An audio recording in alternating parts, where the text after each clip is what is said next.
नमस्कार। आज हम बात करेंगे एक ऐसी जियोपॉलिटिकल चाल की जिसने दुनिया भर के बाजारों में जैसे सुनामी ला दी हो। और ये पूरी कहानी शुरू होती है ग्रीनलैंड से। जरा सोचिए, सिर्फ एक द्वीप को लेकर कोई विवाद हो और पूरी ग्लोबल इकोनॉमी हिल जाए। ये सवाल आज हर इन्वेस्टर के दिमाग में घूम रहा है। चलिए आज इसी को समझते हैं कि ग्रीनलैंड की इस कहानी ने मार्केट्स को कैसे झकझोर कर रख दिया और ये हमारे इन्वेस्टमेंट के भविष्य के लिए क्या मायने रखता है। तो आज हम क्या क्या देखने वाले हैं। सबसे पहले जानेंगे कि ग्रीनलैंड में आखिर हुआ क्या। फिर समझेंगे कि इसका असर पूरी दुनिया के और खासकर इंडियन मार्केट्स पर कैसे पड़ा। इसके बाद हम देखेंगे कि इस संकट में मौके कहाँ छिपे हैं। और आखिर में एक बड़ा सवाल पूछेंगे, क्या अब इन्वेस्टमेंट के नियम हमेशा के लिए बदल गए हैं? तो आखिर ऐसा क्या हो गया जिसने बाजारों में इतनी बड़ी आग लगा दी? कहानी शुरू होती है एक ऐसी मांग से जिसके बारे में किसी ने सोचा भी नहीं था। तो देखिए, सारा मामला शुरू हुआ 17 जनवरी को। अमेरिका ने अपने यूरोपीय साथियों को एक चौंकाने वाला अल्टीमेटम दिया। मांग सीधी थी, ग्रीनलैंड पूरी तरह से हमें बेच दो और अगर नहीं तो भारी टैरिफ के लिए तैयार रहो।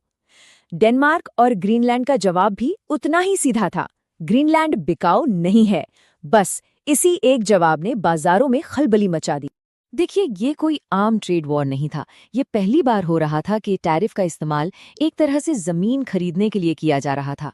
इस एक कदम ने इंटरनेशनल ट्रेड के सारे पुराने नियम कायदे तोड़ दिए और बाजारों को ऐसी अनिश्चितता बिल्कुल पसंद नहीं है। इसने तो स्थिरता की नींव ही हिला दी थी। और इस डर का नतीजा बिल्कुल वैसा ही हुआ जैसा होता है। दुनिया भर के बाजारों में एक झटके में सुनामी आ गई। इन्वेस्टर्स ने घबराकर बिकवाली शुरू कर दी।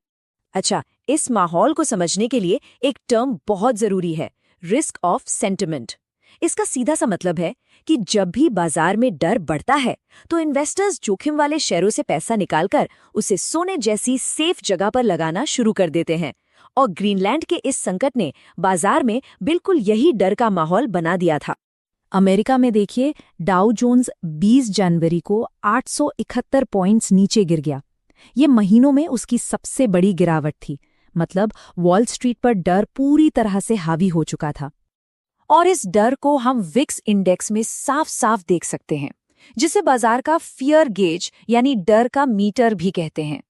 इसमें लगभग 8% का उछाल आया, जो दिखाता है कि निवेशक भविष्य को लेकर कितने ज्यादा परेशान थे। लेकिन सबसे हैरान करने वाली बात तो ये थी कि अमेरिकी डॉलर, जो हमेशा मुश्किल वक्त में एक सेफ हेवन माना जाता है, वो भी कमजोर होने लगा। ये एक बहुत बड़ा सिग्नल था। इसका मतलब था कि इन्वेस्टर्स अब खुद अमेरिका की पॉलिटिकल स्थिरता पर ही सवाल उठा रहे थे। अब ये जो ग्लोबल तूफान उठा था, इसकी लहरें अटलांटिक को पार करके हमारे दलाल स्ट्रीट तक भी आ पहुंची। चलिए देखते हैं कि इंडियन मार्केट पर इसका क्या और कैसा असर हुआ। 20 जनवरी का ही दिन था। बीएसई सेंसेक्स 1066 पॉइंट से ज्यादा टूट गया। ये ग्लोबल पैनिक का सीधा असर था, जिसने इंडियन इन्वेस्टर्स को भी बिकवाली करने पर मजबूर कर दिया। इसी तरह निफ्टी 50 भी लगभग 1.5% नीचे आ गया और 25,250 के एक अहम साइकोलॉजिकल लेवल से भी नीचे फिसल गया। और ये गिरावट सिर्फ बड़ी कंपनियों तक ही नहीं रुकी, मिड कैप और स्मॉल कैप इंडेक्स तो और भी बुरी तरह टूटे। मतलब साफ था, घबराहट पूरे बाजार में फैल चुकी थी। और इसी बीच भारतीय रुपया भी डॉलर के मुकाबले कमजोर हो गया। लेकिन कहते हैं ना, हर संकट अपने साथ एक मौका भी लाता है। तो जहां एक तरफ बाजार में लाल ही लाल निशान थे, वहीं दूसरी तरफ कुछ खास सेक्टर्स में स्मार्ट मनी अपना रास्ता बना रहा था। तो सवाल ये है कि पैसा जा कहां रहा था? जहां ज्यादातर मार्केट डूब रहा था, वहीं पैसा उन सेक्टर्स की तरफ घूम रहा था जिन्हें इस जियोपॉलिटिकल टेंशन से सीधा फायदा हो सकता था। और पैसा सीधा सीधा जा रहा था डिफेंस सेक्टर में। जैसा कि हम देख सकते हैं, यूरोप की बड़ी डिफेंस कंपनियां जैसे BAE सिस्टम्स और साप, इनके शेयरों में 20% से भी ज्यादा का उछाल आ गया। इन्वेस्टर्स साफ तौर पर बढ़ते हुए डिफेंस खर्च पर अपना दांव लगा रहे थे।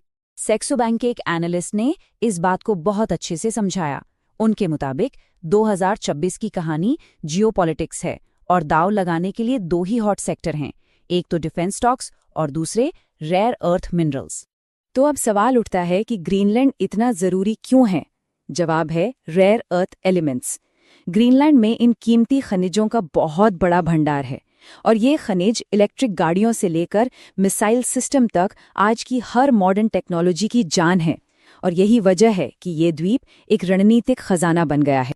इस ग्लोबल टेंशन ने भारत को भी अपनी स्ट्रैटेजी तेजी से बदलने पर मजबूर किया है। सरकार राष्ट्रीय महत्वपूर्ण खनिज मिशन लेकर आई है। हिंदुस्तान जिंक जैसी कंपनियां माइनिंग में उतर रही हैं और सोना कॉमस्टार जैसी कंपनियां देश में ही मैन्युफैक्चरिंग की तैयारी कर रही हैं। सबका लक्ष्य एक ही है, चीन पर निर्भरता कम करके आत्मनिर्भर बनना। चलिए अब अपने आखिरी हिस्से की ओर चलते हैं और ये समझने की कोशिश करते हैं कि ये सब मिलकर इन्वेस्टमेंट के भविष्य की क्या बड़ी तस्वीर बना रहा है। एक्सपर्ट्स इस बड़े बदलाव को एक नाम दे रहे हैं, जियो इकोनॉमिक फ्रैगमेंटेशन। इसका सीधा मतलब ये है कि दुनिया एक ग्लोबल विलेज की जगह अब अलग अलग गुटों में बट रही है, जहां देश बिजनेस के फैसले लेने से पहले अपनी नेशनल सिक्योरिटी के बारे में सोच रहे हैं। अब देखिए, इस नई जियोपॉलिटिकल हकीकत की एक आर्थिक कीमत भी है। जब देशों के बीच भरोसा कम होता है तो रिस्क बढ़ जाता है, और इस बढ़े हुए रिस्क का सीधा मतलब है कंपनियों के लिए महंगा कर्ज, कम इन्वेस्टमेंट और आखिर में पूरी इकोनॉमी के लिए धीमी ग्रोथ। तो अब सवाल ये उठता है कि हम खड़े कहाँ हैं? क्या ये सब बस एक छोटा मोटा तूफान है जो गुजर जाएगा, या फिर हम सच में एक नए दौर में आ गए हैं? एक ऐसा दौर जहां इन्वेस्टिंग का सबसे बड़ा रूल किसी कंपनी का प्रॉफिट लॉस नहीं, बल्कि देशों के बीच की दोस्ती और दुश्मनी होगी। ये एक बहुत बड़ा सवाल है और इसका जवाब ही आने वाले वक्त में बाजारों की पूरी दिशा तय करेगा।